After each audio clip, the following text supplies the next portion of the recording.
اب سردی کی رات شروع ہو گئی، فجر کی نماز میں چند لوگ مسجدوں میں نظر آتے ہیں، سارا شہر سوتا ہوا ہوتا ہے، سارا محلہ خواب اور نیند کی غفلت میں ہوتا ہے، اور چند لوگ ہی مسجد میں آ پاتے ہیں۔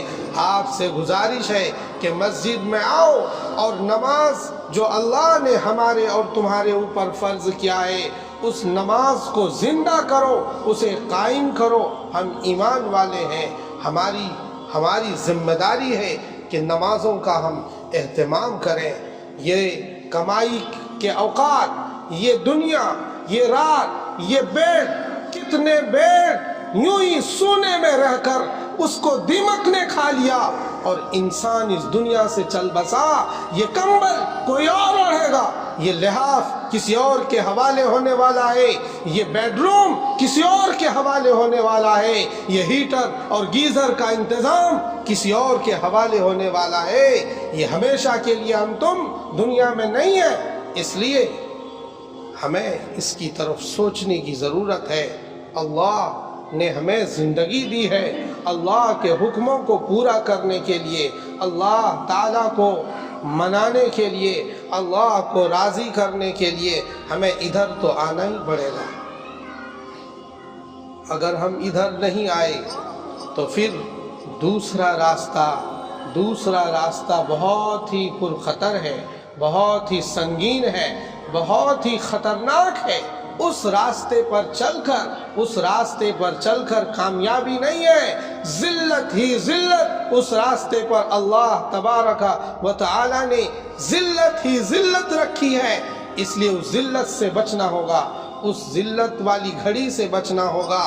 اے لوگوں، جب ہم تم نماز نہیں پڑھیں گے تو میدان محشر میں اللہ تعالیٰ جب سجدے کا حکم دیں گے تو وہ لوگ جو دنیا میں نمازوں کا اہتمام کرتے تھے، وہ لوگ جو دنیا میں اللہ کے لیے سجدہ کرتے ہیں، جو دنیا میں اللہ کے حضور اپنی پیشانی رگڑتے ہیں، وہ کل قیامت کے دن بھی میدان محشر میں بھی اللہ کے حضور سجدے میں گر جائیں گے۔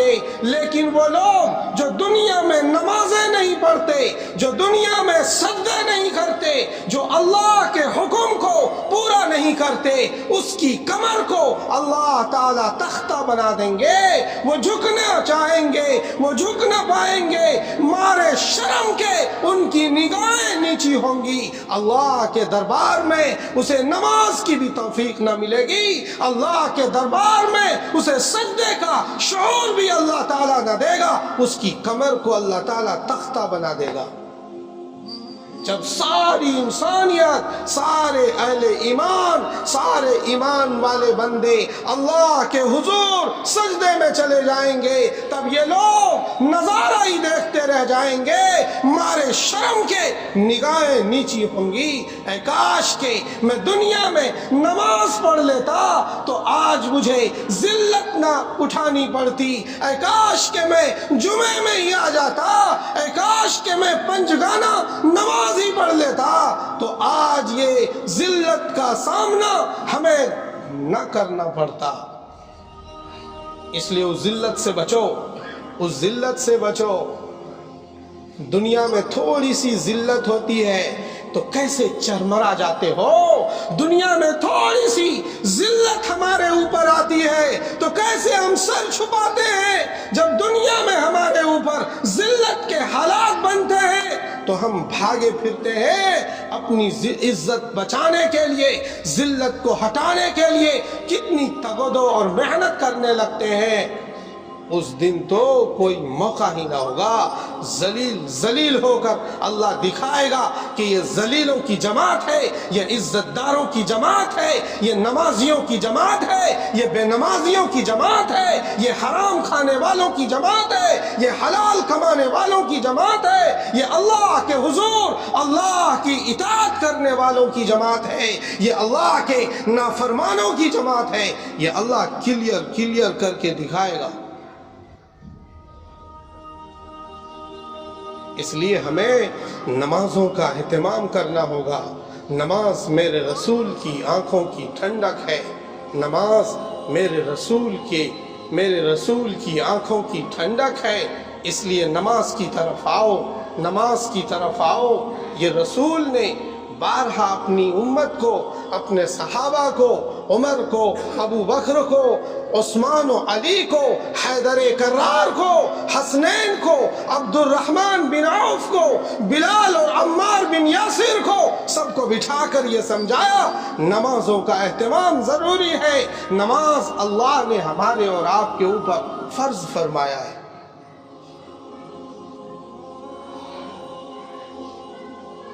ہمارے کچھ ساتھی جب جہنم میں چلے جائیں گے اور کچھ ساتھی جنت میں رہیں گے تو جنت والے کہیں گے بھائی فلاں آدمی کہاں ہے، فلاں دوست نہیں دکھ رہا، فلاں دوست کدھر ہے؟ یہ آپس میں میٹنگ کر رہے ہوں گے، آپس میں بات کر رہے ہوں گے کہ ہمارا فلاں دوست نظر نہیں آتا جس کے ساتھ ہم ریسٹورنٹ پر مزے اڑاتے تھے، جس کے ساتھ ہم کھانا کھاتے تھے، جس کے ساتھ ہم شاہین باغ 40 فوٹے پر جا کر بہترین کھانا کھا کر تفریح کیا کرتے تھے۔ آج وہ دوست نہیں دکھ رہا۔ دوست کو تلاش کرو، ڈھونڈو، آواز آئے گی کسے ڈھونڈ رہے ہو؟ فلاں دوست تمہارا ادھر نہیں ہے، تمہارا دوست کہیں اور ہے، تم دیکھنا چاہتے ہو۔ چنانچہ ان کو پوری جماعت دوستوں کی پوری جماعت، وہ فرشتے ان کو لے جائیں گے کہ چلو ہمارے ساتھ تمہارے دوست سے تمہاری ملاقات کراتے ہیں۔ سو ایک جگہ ان کو کھڑا کر دیا جائے گا اور ان کی نگاہوں سے پردہ ہٹا کر اللہ انہیں دکھائیں گے کہ ان کا دوست ادھر جہنم میں پڑا ہے۔ جہنم کا نظارہ ان کی آنکھوں کے سامنے لا کر اللہ انہیں دکھائے گا۔ فرشتوں کے انتظامات کے مطابق فرشتے ان کو دکھائیں گے کہ ادھر تیرا دوست دکھ رہا ہے تمہیں۔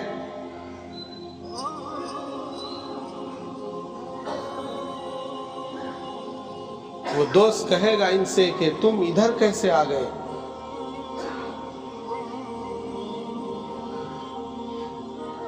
بھئی تم ہم اور ایک ہی ساتھ رہتے تھے، تم ادھر کی کیسے آ گئے؟ وہ بڑی حسرت اور افسوس کا اظہار کرے گا اور یہ کہے گا لم نک من المصلین۔ وہ کیا کہے گا؟ لم نک من المصلین، ہم نماز نہیں پڑھتے تھے۔ وہ کیا کہے گا؟ لم نک من المصلین، ہم نماز نہیں پڑھتے تھے۔ وَلَمْ نَكُ نُطْعِمُ الْمِسْكِينَ، ہمیں اللہ نے نوازا تھا، مسکینوں کو کھانا نہیں کھلاتے تھے، ہم نماز نہیں پڑھتے تھے۔ یہ جہنم میں وہ جانے والا دوست جنتی دوست کو جواب دے گا وَكُنَّا نُكَذِّبُ بِيَوْمِ الدِّينِ، قیامت کے دن کو ہم جھٹلاتے تھے، قیامت کے دن کا ہمیں پورا یقین نہ تھا، اس لیے ہم ادھر آ گئے۔ ہم نمازوں کی بھی پابندی نہ کرتے تھے، لوگوں کو کھانا بھی نہ کھلاتے تھے، اس لیے آج اللہ نے ہمیں یہ سزا دی کہ جہنم میں بھیج دیا۔ اس لیے اس جہنم سے تو بچنا پڑے گا۔ اس جہنم سے بچنے کا طریقہ کیا ہے؟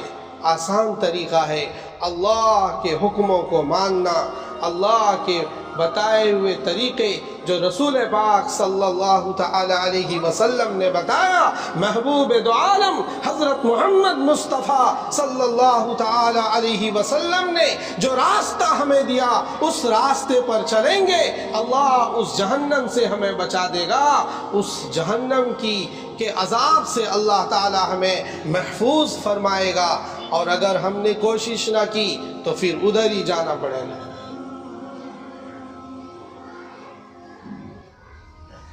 اس لیے جہنم سے بھاگو اور جنت کی طرف دوڑو، نیکیاں کرو، خیرات کرو، عطیات دو، لوگوں میں تقسیم کرو، ایک دوسرے کے ساتھ ہمدردی کرو، نفرت کا ماحول ختم کرو، پیار سے زندگی گزارو، حلال کمائی کی کوشش کرو، حرام سے بچو، اللہ تمہیں جہنم سے بچائے گا، اللہ تمہیں جنت میں بھیجے گا۔ یہی طریقہ ہے۔